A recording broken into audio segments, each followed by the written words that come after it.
பேசும்படியாக எனக்கு தருணத்தை கொடுத்த சபை மூப்பர்களுக்காக குடும்பத்தினருக்காக நன்றி தெரிவிக்கிறேன். Being born in Christian family and being brought up here in Joshua, I was associated with his parents and the whole family, both sides, Brother Anand and Sister Ruth.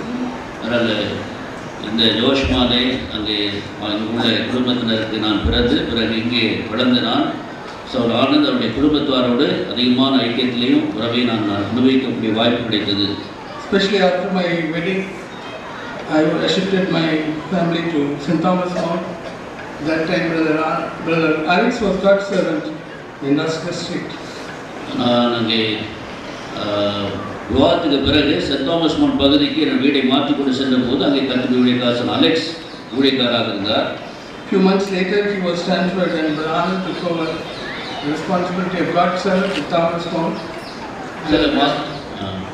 We totally responsible church members there. We were very closely affected with connected with the family. சில மாதங்களுக்கு பிறகு சகோதரன் Alex வேறு சபைக்கு மாற்றப்பட்டார்.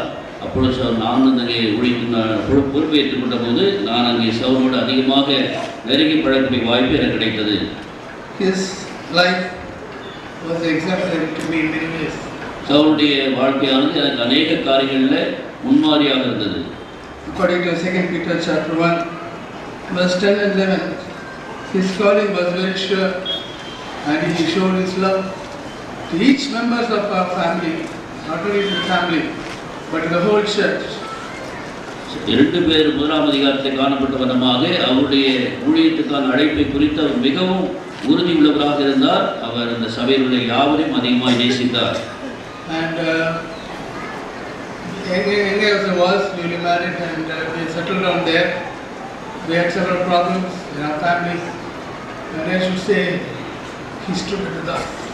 என்னுடைய விவாதத்துக்கு பிறகு என்னுடைய குடும்பத்தில் அநேக பிரச்சனைகள் இருந்தது. ஆனால் சகோதரன் அங்கே அவர் எல்லாருக்கும் மத்திய என்னோடு கூட உறுதியாக நின்றார். I lost my father in 1983. 1983ஆம் ஆண்டிலே என்னுடைய தகப்பனாரை நான் இழந்தேன். And after that, till day for yesterday, he was almost like a father to me, advising me on many things which I can never forget.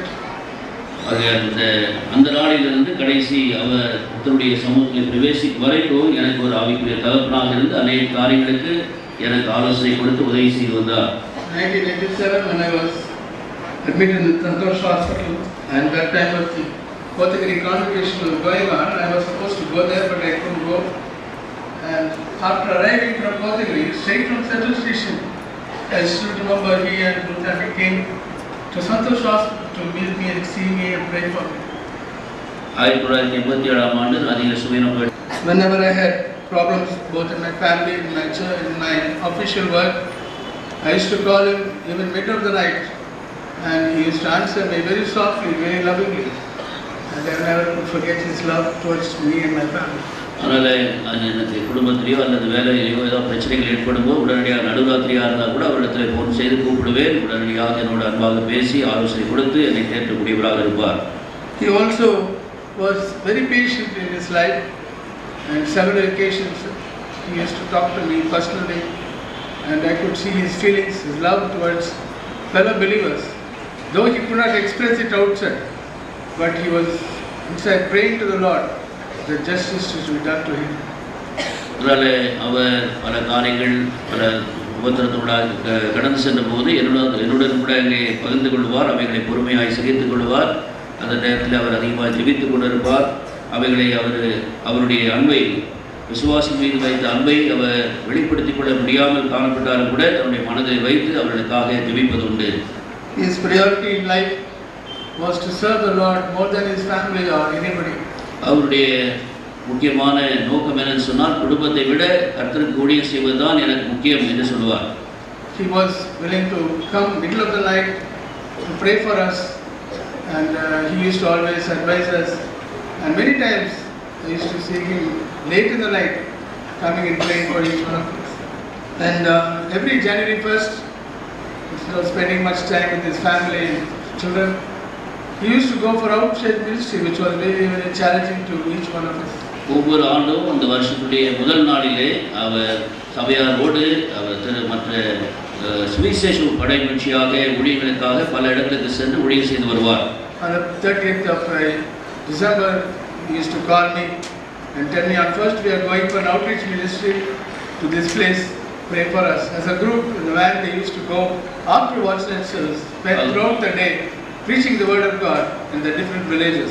இரவு ஆராதனை முடித்தவுடனே அவர்கள் புறப்பட்டு பல தூரமான இடங்களுக்கு சென்று சுவிசேஷத்தை அந்த நாள் முழுவதும் அறிவித்து அவர்கள் திரும்பி வருவார்கள். அதற்காக எனக்கு ஃபோன் செய்து ஜெபிக்கும்படியாக கேட்பார். அவர் மரண பரியந்தம், அது சிலுவையின் மரண பரியந்தம் கீழ்ப்படிந்தார். He was humble, obedient, and served of God, working for the Lord. And in the song book we have a song number 605, saying that he will never waver for the ministry which God has called him. அவர் மனத்தாழ்மையோடு கீழ்ப்படிந்து தேவனுடைய ஊழியத்தை கடைசி வரைக்கும் செய்தார். நாம் பாட்டு புத்தகத்திலே 605வது பாடலிலே நாம் வாசிக்கிறோமா, மருளாமல் மிரளாமல் தேவனுடைய ஊழியத்தை கடைசி வரைக்கும் செய்தார். And he was a very humble person and also not talking much. Most of his life was an exemplary life and a silent life. அவர் அங்கே அமைதியாக தேவனுடைய ஊழியத்தை செய்யக்கூடிய ஒரு மாதிரி உள்ளவராக இருந்தார். And according to Revelation 2:10, he was faithful unto death, and I'm sure the Lord is going to honor him with crown of life, and he is going to be more blessed in the presence of the Lord. வெளிப்படுத்தல் விசேஷம் 2ஆம் அதிகாரம் 10ஆம் வசனத்தின்படியாக அவர் மரண பரியந்தம் உண்மையாக இருந்தனாலே கர்த்தர் அவருக்கு ஒரு ஜீவ கிரீடத்தை வைத்திருக்கிறார் என்று நான் நம்புகிறேன். He had a lot of gifts of translating and also sharing his life and testimony through his life. ஆகையால் அவருக்கு அநேக வரங்கள் தாழ்ந்து தேவன் கொடுத்தார். மொழிபெயர்க்க, பாடல் தேவனுடைய செய்தியை கொடுக்க கர்த்தர் அதெல்லாம் அவரை பயன்படுத்தி கர்த்தருடைய நாமத்தை பயன்படுத்தி கொண்டார். Though he is in the Lord's presence, yet I feel that he is before me, talking to me, and I still feel his presence. அவர் கர்த்தருடைய சமூகத்தில் இருந்தாலும் அவர் இப்பொழுது எனக்கு முன்பாக இருந்து என்னோடு சம்பாஷிக்கிறது போலவே எனக்கு இருக்கிறது. ஒரு ஏறக்குறைய ஒரு 30-35 வருஷமா அருமையான தேவனுடைய ஊழியக்காரனோடு பழக முடியாத ஒரு வாய்ப்பு எனக்கு கிடைச்சது. நான் அண்மையில் நீங்கள் பல இடத்துல செஞ்ச ஊழியத்தை ஒருவேளை நீங்கள் கவனிச்சிருக்கலாம். தன்னுடைய வாழ்க்கையின் விசுவாச பாதையின் ஆரம்பமே திருவத்தூர் சர்ச்சில் தான் அவர் ஆரம்பித்தார். அவருடைய தாயாருடைய ஜபத்தினாலே ஆண்டவரை ஏற்றுக்கொண்டு திருவத்தூர் சபைக்கு வந்தார். அந்த இடத்துல தான் கற்றுக்கொண்டு தன்னுடைய வாழ்க்கையை முழு நேர ஊழியத்துக்காக அர்ப்பணித்தார். அந்த இடத்துல இருக்கும்போது அவருக்கு விவாதமானது. பிள்ளைகள் அங்கே பிறக்க ஆரம்பித்தார்கள். பிற்பாடு மற்ற இடத்துல போட அவருடைய வாழ்க்கையில இந்த 3 வசனங்கள் மிக நேர்த்தியாக பொருந்தும் என்று பார்க்கிறோம். ஒரு வசனம், நல்ல போராட்டத்தில் எப்பொழுதும் போறாங்க. ஊழியத்தின் ஆரம்பத்திலே அவருக்கு எவ்வளோ கஷ்டம் இருந்தது. ஒரு நாள் கூட ஐயோ ஏன் இந்த ஊழியத்துக்கு வந்தேன்னு ஒரு நாள் கூட கஷ்டம் கிடையாது.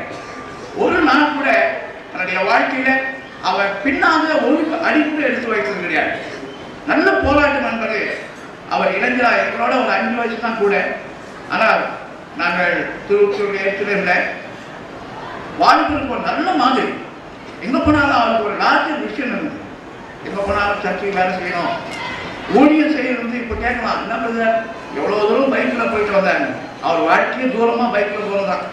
திடீர்னு ஒரு நாள்ல போய் அவர் செத்துல.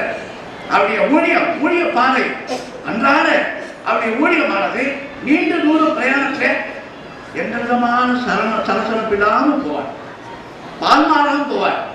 சில நேரத்தில் பார்த்தீங்கன்னா ரொம்ப தூரம் பிரயாணம் பண்ணி போவார். எத்தனை பேருக்கு போறார் பார்த்தா ஒருத்தருக்கு தான் போவார். அவரோட கூட நான் பைக்கில் போய் நானும் அவர் சேர்ந்து கூட கீழே விழுந்த நாட்கள் ஒரு 30 வருஷம் விடாங்க. ஆனால் தன்னுடைய வாழ்க்கையில நேர்மை. நம்முடைய சபையில நமக்கு நிறைய பேர் நமக்கு நல்ல வசனங்களை போதிக்கிறாங்க. நமக்கு நல்ல பாக்கியம், அநேக கல்வி ஸ்லாக்கி இல்லை. ஆனால் இந்த அருமையான தேவனுடைய மனுஷன் நம்முடைய வாழ்க்கையில அநேக காரியங்களை கற்றுக் கொடுத்தார். தன்னுடைய வாழ்க்கை அவர் ஒரு ஆண்டவருக்காக நேர்த்தியான நீதியான வாழ்க்கை வாழ்வது மாத்திரமல்ல, மற்றவர்களுக்கு தான் படிப்படியாக அநேக காரியத்தை கொடுத்தார். ஊழியம் என்பது அவருடைய வாழ்க்கையில ஒரு முழு மூச்சாக இருந்தது.